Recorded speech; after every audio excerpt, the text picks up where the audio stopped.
Espace 12 heures, ça continue. Tu dois crucifier ton vieil ami le plus intime. C'est le thème du jour dans Lève-toi et brille. Est-ce un crime ou une bonne chose? Monsieur Edgar Guidigbi nous le dira. Bonjour, Monsieur Edgar. Bonjour. Comment allez-vous? Très bien, par la grâce de Dieu, comme toujours, surtout Voilà. en cette semaine de Pentecôte. Bien sûr. Avec le Saint-Esprit, ça va toujours à merveille. Voilà. On doit crucifier notre ami, notre vieil ami le plus intime. Oui, on doit crucifier notre vieil ami, on doit crucifier ce que Dieu appelle le vieil homme. Nous avions parlé, je crois, mercredi dernier déjà, de qui te conduit, qui est ton chauffeur. Et nous avons vu que l'homme que nous sommes n'est pas en lui-même autonome. Contrairement à ce que nous pensons, nous ne sommes pas quelqu'un.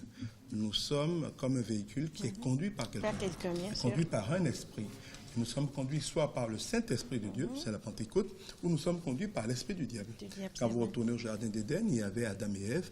Ils avaient été créés par Dieu et c'était l'Esprit de Dieu qui les guidait. C'était à Dieu qu'ils obéissaient. Parce que celui qui te conduit, c'est celui qui te fait avancer, qui te donne la direction. Quand je conduis un véhicule, c'est moi qui oriente le véhicule à droite ou à gauche, devant, derrière, qui l'arrête et accélère. Bref. Donc, dans le Jardin d'Éden, c'était l'Esprit de Dieu qui conduisait Adam et Ève. Et tout se passait bien, c'était le délice pour eux. Et Dieu les avait mis en garde contre le fait de ne surtout pas chercher à manger du fruit de l'arbre de la connaissance du bien et du mal. C'est-à-dire le fruit de l'arbre de la connaissance du bien et du mal, c'est le fait de chercher à connaître par soi-même, à vouloir être autonome dans l'appréciation de ce qu'il faut faire. Dieu les avait mis en garde contre cela. Il leur a dit, si vous faites ça, vous allez mourir. Et c'est ce qui est arrivé. D'un point de vue spirituel, ils ont fait ça, mais ils n'ont pas fait ça spontanément. Le jardin était là, le fruit interdit était là, mais ils n'ont jamais goûté eux-mêmes. Quand est-ce qu'ils ont commis la bêtise de le goûter? Quand quelqu'un est venu les y conduire, quand quelqu'un est venu leur inspirer, quand quelqu'un est venu leur en donner envie. Qui est ce quelqu'un? C'est le diable.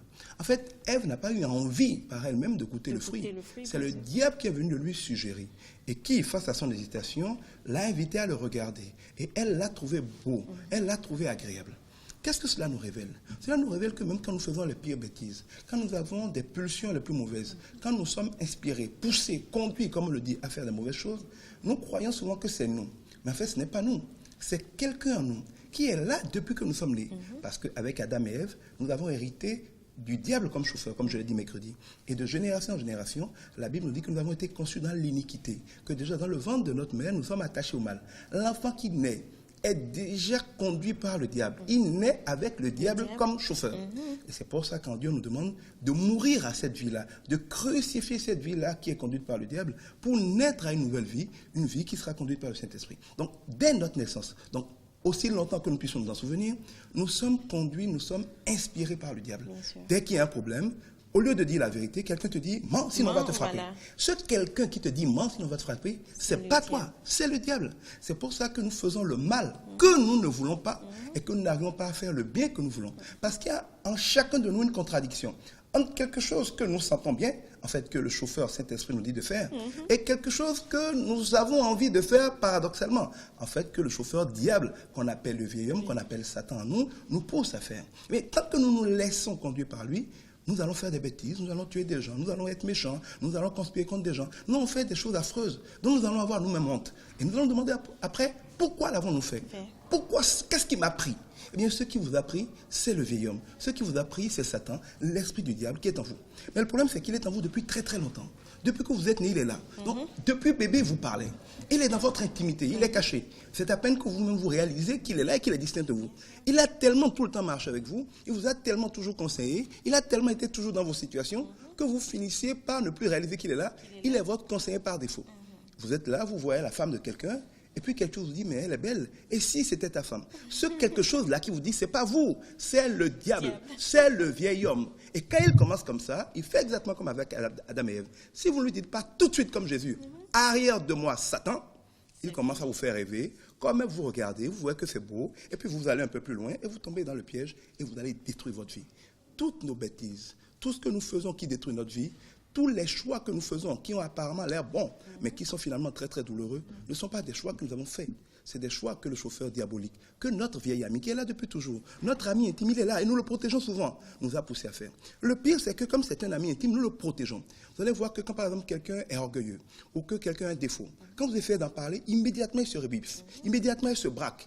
Qu'est-ce qui le braque? Quand vous commencez à dire la vérité à quelqu'un, il se fâche, il vous évite. Par exemple, nous qui enseignons dans les églises, quand vous faites des messages, quand vous dites la vérité, la parole de Dieu est une épée à double tranchant qui peut parfois poignarder très douloureusement. C'est pour ça qu'elle a été créée. Elle doit nous opérer pour nous enlever comme un appendice infecté, ce qui est mauvais. Mais quand la parole commence à opérer des gens, ils se fâchent. Ils ne viennent plus à l'église. Moi, je m'en suis toujours foutu. Je préfère avoir 2 personnes devant moi qui sont bénies par Dieu que 1000 personnes qui vont en enfer en étant conduites en plus par un pasteur. Et donc, je dirai toujours la vérité, que ça plaise ou non.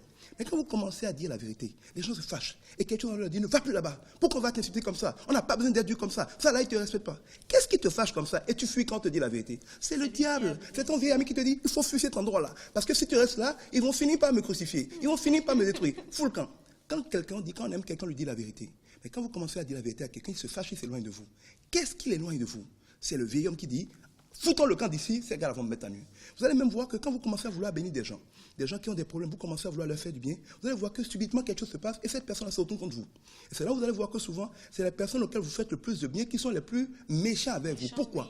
Le vieil homme, sachant que s'il continue de le laisser vous écouter, vous allez le transformer, va l'utiliser pour vous faire quelque chose de tellement offensant que si vous n'obéissez pas à Dieu qui dit de bénir vos ennemis, vous allez vous fâcher. Quand vous vous fâchez, vous n'allez plus le bénir. Quand vous le bénissez, plus le vieil homme, ça qu'il est tranquille. Et le vieil homme, il est là, il est très très sournois, très efficace, très malin. Et nous le cachons. En Deutéronome 21, verset 18, on dit que quand quelqu'un a comme ça le vieil homme en lui, a un enfant intime, il a tout fait. Parce que souvent, nous luttons contre le vieil homme. Par exemple, l'adultère, on dit, je ne veux plus le faire. Le vol, je ne veux plus le faire. Je ne veux plus boire. Mais au dernier moment, le vieil homme est très persuasif. Il est très convaincant. Tu le fais encore. Tu ne peux jamais vaincre le vieil homme tout seul. Dans ton intimité, tu ne peux jamais triompher sur lui. Plus tu vas faire l'effort de le vaincre, plus tu te vaincras. C'est comme certains péchés, plus tu te concentres dessus pour ne pas pécher, plus tu pêches. Parce que quand tu es seul face au vieil homme, il est vieux comme le monde, il a plus d'expérience que toi, il va te battre. Il y a une seule manière de vaincre le vieil homme d'après la Bible, et c'est la seule qui marche, c'est de le livrer. C'est pour ça que la confession est puissante. Pas besoin d'aller voir un prêtre ou un pasteur, mais quand tu peux reconnaître à toi-même, quand tu peux reconnaître à un frère ou une sœur en Christ, j'ai ce péché-là. Mon frère, je suis alcoolique. Mon frère, je suis adultère. C'est plus fort que moi, j'ai tout fait pour m'en sortir, je n'y arrive pas. Aide-moi. Quand tu livres comme ça le vieil homme, et que quelqu'un t'aide en prière, que quelqu'un intercède avec toi, le vieil homme est vaincu. Il faut pouvoir livrer le vieil homme. Ne protégez pas le vieil homme. Ne cachez pas le vieil homme en devenant orgueilleux, en vous braquant quand on dit la vérité. Vous devez accepter de reconnaître qu'il est là, qu'il vous perturbe. Le livrer à vous-même. Le livrer à Dieu dans la prière. Le livrer au Saint-Esprit pour le crucifier. Le livrer aux frères et aux sœurs pour qu'ils vous soutiennent en prière. Si vous gardez vos péchés cachés, ils seront forts, ils vont terroriser, ils vont vous vaincre. Si vous les livrez ensemble. Deutéronome 21, verset 18, vous verrez qu'on peut le crucifier. Crucifiez maintenant votre vieil homme, crucifiez votre vieil ami, parce qu'il est votre chauffeur, il vous conduit tout droit en enfer. On commence par l'enfer sur la terre avec la maladie, les accidents, les problèmes, la pauvreté, mais ce n'est qu'une partie du boulevard, la fin c'est l'enfer. Je vous conseille de crucifier aujourd'hui. Le Saint-Esprit est là pour vous aider, le vieil homme.